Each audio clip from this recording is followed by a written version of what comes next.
الحمد لله رب العالمين الصلاة والسلام على رسوله الكريم وعلى آله وصحبه أجمعين وعلى من تبعهم بإحسان إلى يوم الدين أما بعد. وعن أبي هريرة رضي الله عنه عن النبي صلى الله عليه وسلم فيما يحكي عن ربه تبارك وتعالى قال: أذنب عبد ذنبا فقال اللهم اغفر لي ذنبي، فقال الله تبارك وتعالى: أذنب عبدي ذنبا فعلم أن له ربا يغفر الذنب ويأخذ بذنب، ثم عاد فأذنب فقال: أي ربي اغفر لي ذنبي، فقال الله تعالى: أذنب عبدي ذنبا فعلم أن له ربا يغفر الذنب ويأخذ بالذنب، ثم عاد فقال إلى آخر الحديث. وقوله تعالى: فليفعل ما شاء، متفق عليه. وقوله تعالى: فليفعل ما شاء أي ما دام يفعل هكذا يذنب ويتوب أغفر له فإن التوبة تهدم ما كان قبله. பின்னிட்டுக்குரிய அல்லாஹ் நடிகார்களே, நம் தொடர்ச்சியாக அல்லாஹு தாலாவுடைய அல்லாஹு மீது ஆதரவு வைக்கக்கூடிய தலைப்பில் ஹதீஸ்களை பார்த்து கொண்டு வருகின்றோம். இதற்கு முன்னால் அல்லாஹு தாலா உடைய கருணையை பற்றி நாம் பார்த்தோம். எப்படி அவன் தன்னுடைய அடியார்களுக்கு மறுமையில் கருணை பொழிந்த வண்ணமாக அவருடன் தீர்ப்பளிப்பான், அவர்களுக்கிடையே தீர்ப்பை ஏற்படுத்துவான். இன்று பார்க்கக்கூடிய ஹதீஸும் உன்னதமான ஒரு ஹதீஸு, ஹதீஸுல் குதுசி என்று சொல்லப்படக்கூடிய ஹதீஸ். ஹதீஸுல் குதுசி என்பது நபிகள் நாயகம் ஸல்லல்லாஹு அலைஹி வஸல்லம் தன்னுடைய ரப்பிடமிருந்து அறிவிக்கக்கூடிய ஹதீஸ். இந்த ஹதீஸில் அபூ ஹுரைரா அவர்கள் அறிவிக்கின்றார்கள், அல்லாஹு தஆலா நபி ஸல்லல்லாஹு அலைஹி வஸல்லம் கூறியதாக அல்லாஹ் கூறினான் என்று. ஒரு அடியான் பாவத்தை செய்து விடுகிறான், பிறகு இறைவா என் பாவத்தை மன்னிப்பாயாக என்று கூறுகிறான். அப்போது அல்லாஹ், என் அடியான் ஒரு பாவத்தை செய்து விட்டான், நிச்சயமாக பாவத்தை மன்னிக்கின்றவனாகவும் பாவத்திற்கு தண்டிக்கின்றவனாகவும் இறைவன் தனக்கு உண்டு என்று அறிந்து கொண்டான் என்று கூறினான். பின்பு மீண்டும் பாவம் செய்தான், இறைவா என்னை மன்னித்து விடு என்று கூறுகிறான். அப்போதும் அல்லாஹ், என் அடியான் பாவம் செய்துவிட்டான், பாவத்தை மன்னிக்கின்றவனாகவும் பாவத்தை அந்த குற்றத்தை தண்டிக்கின்றவனாகவும் இறைவன் தனக்கு உண்டு என அறிந்து கொண்டான் என அல்லாஹ் கூறினான். மீண்டும் அவன் பாவம் செய்கின்றான், பிறகு இறைவா என் பாவத்தை மன்னித்து விடு என்று கூறுகிறான். அப்போது என் அடியான் பாவம் செய்து விட்டான், பாவத்தை மன்னிக்கின்றவனாகவும் பாவத்தால் குற்றம் பிடிக்கின்றவனாகவும் இறைவன் தனக்கு உண்டு என்று புரிந்து கொண்டான். என் அடியானை மன்னித்து விட்டேன், அவன் நாடியதை செய்து கொள்ளட்டும் என்று அல்லாஹ் கூறுவான் என அல்லாஹ் பற்றி கூறிய போது நபி ஸல்லல்லாஹு அலைஹி வஸல்லம் கூறினார். இந்த ஹதீஸ் புகாரி மற்றும் முஸ்லிமில் இடம்பெற்ற ஹதீஸ். இந்த ஹதீஸில் சுப்ஹானல்லாஹ், அல்லாஹு தஆலா தன்னுடைய அடியாரை பற்றி அவன் வர்ணிக்கின்றான். மனிதன் என்பவன் தவறு செய்யக்கூடியவன். எல்லா ஆதமுடைய மகனும் ஆதமுடைய சந்ததிகளும் தவறு செய்யக்கூடியவர்கள் தான். இயற்கையாகவே இயல்பாகவே அல்லாஹு தஆலா தவறளிக்கக்கூடிய நிலையை நம்மை படைத்தான். இதில் சிறந்தவர் யார்? தவறு செய்வதில் சிறந்தவர் யார்? கைரு ஹத்தாயின தவ்வாபூன், விரைந்து தௌபா செய்து கொள்ளக்கூடியவர்கள், விரைந்து தன்னை திருப்பிக் கொள்ளக்கூடியவர்கள், விரைந்து அல்லாஹ்வின் பக்கம் அவர்கள் மீண்டு தன்னுடைய பாவ மன்னிப்பை தேடக்கூடியவர்கள் அல்லாஹ்விடம் மிக சிறந்தவர்களாக இருப்பார்.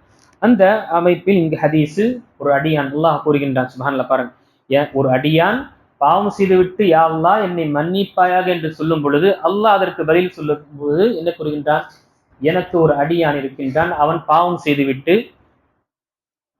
என்னிடம் பாவம் மன்னிப்பை தேடுகின்றான். எதற்காக? ஏனென்றால் அவனுக்கு என்று ஒரு ரப்பு, ஒரு இறைவன் இருக்கின்றான். அவன் நாடினால் அவனை மன்னிப்பான், அல்லது அவன் நாடினால் அவனை தண்டிப்பான் என்ற அந்த எண்ணத்தை, அந்த அச்சம் அவனிடம் இருக்கின்றது. அதுபோல் ஆதரவும் இருந்த நிலையில் அவன் என்னிடம் பாவ மன்னிப்பு தேடுகின்ற, அவனை நான் மன்னித்து விடுகின்றேன். இதே போல் இரண்டாவது தடவை சில நாட்களுக்கு பிறகு அவன் உறுதியாக இருக்கின்றான், பாவம் செய்யக்கூடாது என்று உறுதி எடுத்துக்கொண்டு சில நாட்கள் இப்படியே அவனுடைய வாழ்க்கை கழிகின்றது. திடீரென திரும்பவும் நப்சு அவன் மீது ஆக்கிரமித்து தவறு செய்து விடுகின்றான். திரும்பவும் பாவ மன்னிப்பு தேடுகின்றான். அல்லாஹு தஆலா திரும்பவும் அதே வார்த்தை கூறுகிறான், என்னுடைய அடியான் எனக்கு என்று ஒரு ரப்பு இருக்கின்றான் என்று அவன் ஈமான் கொள்கின்றான். அவன் நாடினால் மன்னிப்பான், நாடினால் என்னை தண்டிப்பான் என்ற அந்த அச்சமும் ஆதரவும் இருக்கின்றது. அவனை நான் மன்னிக்கின்றேன் என்று 3 தடவை சொல்லிவிட்டு அல்லாஹு தஆலா அதற்கு பிறகு அந்த ஹதீஸில் சொல்லக்கூடிய விஷயம், எதுவரை இந்த நிலை என்னுடைய அடியானுக்கு இருந்து கொண்டே இருக்குமோ அவனை நான் மன்னித்து கொண்டே இருப்பேன். ஹதீஸ் இன்னொரு அறிவிப்பில், அவன் நாடியதை செய்து கொள்ளட்டும் என்று அல்லாஹ் கூறுவது, அவன் தொடர்ந்து பாவம் செய்து மன்னிப்பு கேட்டாலும் மன்னிப்பேன், ஏனெனில் பாவ மன்னிப்பு என்பது இதற்கு முன் உள்ளதை அழித்துவிடும் என்பதாகும். எதுவரை இந்த நிலை நம்மிடம் இருக்குமோ, ஒரு அடியானிடம் நாம் பேணுதலாக இருக்க வேண்டும் என்று முயற்சிக்கின்றோம், தவறுகள் செய்யக்கூடாது என்று நாம் முயற்சிக்கின்றோம், ஆனால் ஏதோ ஒரு விஷயத்தினால் நாம் மீது நம்முடைய நப்சு ஆக்கிரமித்துக் கொள்கின்றது, நாம் தவறு செய்து விடுகின்றோம். அதே நொடியில் அந்த பாவத்தை எண்ணி அல்லாஹ்விடம் நாம பாவ மன்னிப்பு தேடி திரும்பவும் நம்முடைய நப்சை கட்டுப்படுத்தி கொண்டு நாம சரியான ஒரு வாழ்க்கையை, பேணுதலான ஒரு வாழ்க்கையை அமைத்துக் கொள்ள வேண்டும் என்று நாம் அதை ஏற்படுத்தி கொண்டு நாம் வாழும் பொழுது அல்லாஹ் மன்னிக்கின்றான்.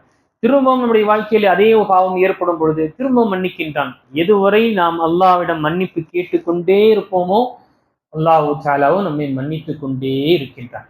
இந்த விஷயத்தை கொண்டு பாவம் செய்யக்கூடிய அந்த பாவி என்ன தவறாக புரிந்து கொள்ளக்கூடாது, நான் பாவம் செய்துவிட்டு அல்லாஹ்விடம் மன்னிப்பு கேட்டுக்கொள்வேன் என்ற அந்த தவறை அவர் செய்யக்கூடாது. என்றால் பாவம் செய்யக்கூடியவனுக்கு மன்னிப்பு கோரக்கூடிய, மன்னிப்பு கேட்கக்கூடிய அவனுக்கு வாய்ப்பு, அந்த அவகாசம் கொடுக்கப்படுமா இல்லையா என்று அவன் மனிதன் அறிய மாட்டான். எப்பொழுது வேண்டுமென்றாலும் அவனுடைய உயிர் போகக்கூடிய நிலை ஏற்படும்.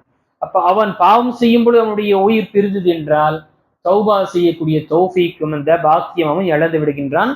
பாவம் செய்த நிலையில்தான் அவனுடைய முடிவே அங்கு செய்யப்படுகின்றது. ஆக அன்புக்குரியவர்களே, ஒரு மனிதன் முன்கூட்டியே நான் கூறியது போல ஒரு முஃமினிடம் அல்லாஹு தஆலாவுடைய ஆதரவும் இருக்க வேண்டும், அல்லாஹு தஆலாவுடைய அச்சமும் இருந்து கொண்டே இருக்க வேண்டும். அல்லாஹு தஆலாவுடைய அச்சம் எப்பொழுது ஒரு மனிதன் அவனுக்கு மாறு செய்வதில் இருந்து தன்னை தடுத்துக் கொள்வதற்கு போது அச்சத்துடைய விஷயங்கள் அவனிடம் இருக்க வேண்டும். நான் தவறு அல்லாஹுக்கு மாறு செய்யக்கூடாது என்ற அந்த அச்சம் இருந்து கொண்டே இருக்க வேண்டும். ஏதோ ஒரு சந்தர்ப்பம், ஏதோ ஒரு விஷயத்தினால் அவன் தவறு செய்து விட்டான் என்றால் அடுத்ததாக அல்லாஹு தஆலா மீது ஆதரவு வைக்கக்கூடிய விஷயம், அல்லாஹ் என்னை மன்னிப்பான் என்ற அந்த நம்பிக்கை நாம அதை கொண்டு மன்னிப்பு கேட்கும் என்றால் கண்டிப்பாக அல்லாஹு தஆலா மன்னிக்கக்கூடியவனாக இருக்கின்றான். இந்த சந்தர்ப்பத்தில் நாம அல்லாஹுடைய அருளும் அவனுடைய கருணையும் எவ்வளவு இருக்கின்றது என்று பாருங்க. எதுவரை இவனுடைய நிலை, என்னுடைய அடியானுடைய நிலை இப்படியே இருக்குமோ அதுவரை நான் மன்னித்து கொண்டே இருக்கேன். அப்போ அல்லாஹு தஆலாவுக்கு தன்னுடைய அடியானை தண்டிக்க வேண்டும் என்று எந்த ஒரு ஆசையும் விருப்பமும் கிடையாது. அவனை மன்னிக்க வேண்டும் என்றுதான் அல்லாஹ் விரும்புகின்றான்.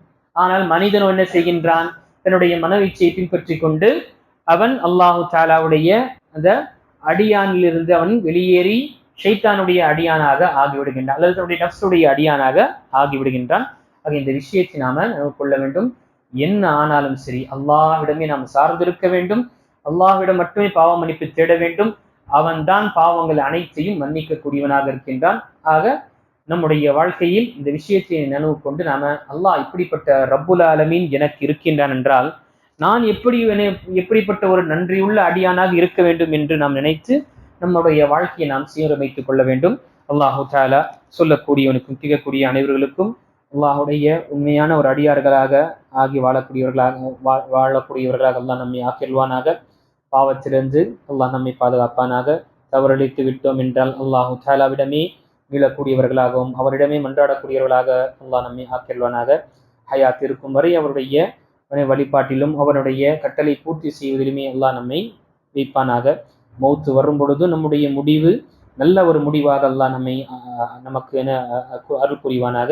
ஆமீன். வாக்குதாவான் அல்ஹம்துலில்லாஹி ரப்பில் ஆலமீன்.